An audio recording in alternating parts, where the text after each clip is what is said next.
Wakati mwingine tunapitia vipindi ambavyo Mungu anaonekana kuwa mbali nasi. Tunaomba lakini hatuhisi kitu.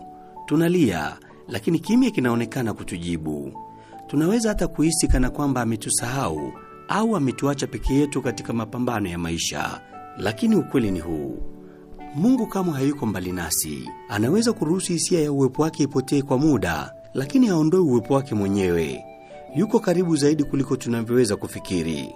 Kuna nyakati hali hiyo inaweza kuchangiwa na maisha yetu ya kiroho, labda dhambi zisizoungamwa, kupuuza sala au kujihukumu kupita kiasi hadi kujinyima neema ya Ekaristi.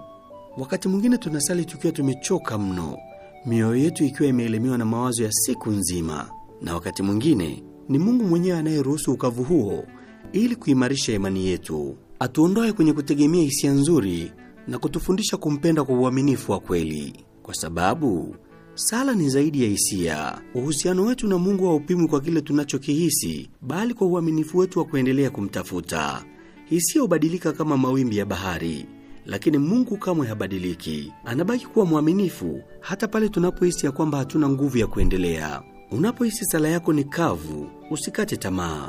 Endelea kusali, endelea kwenda kitubio, endelea kupokea Ekaristi Takatifu kwa unyenyekevu. Usidanganyike kuona kwamba sala yako haina maana kwa sababu hauhisi chochote. Mara nyingi Mungu anatenda kazi ya ndani kabisa kimya kimya, akikuimarisha bila hata wewe mwenyewe kujua. Sasa basi, uwe na ujasiri.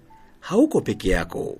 Hata katika ukimya, hata katika ukavu, au hata katika giza la majaribu, Mungu yuko pamoja nawe na anafurahia kuona moyo wako ukitamani kuwa karibu naye. Ni hayo tu kwa leo ndugu yangu. Naitwa Isaac Mwacha.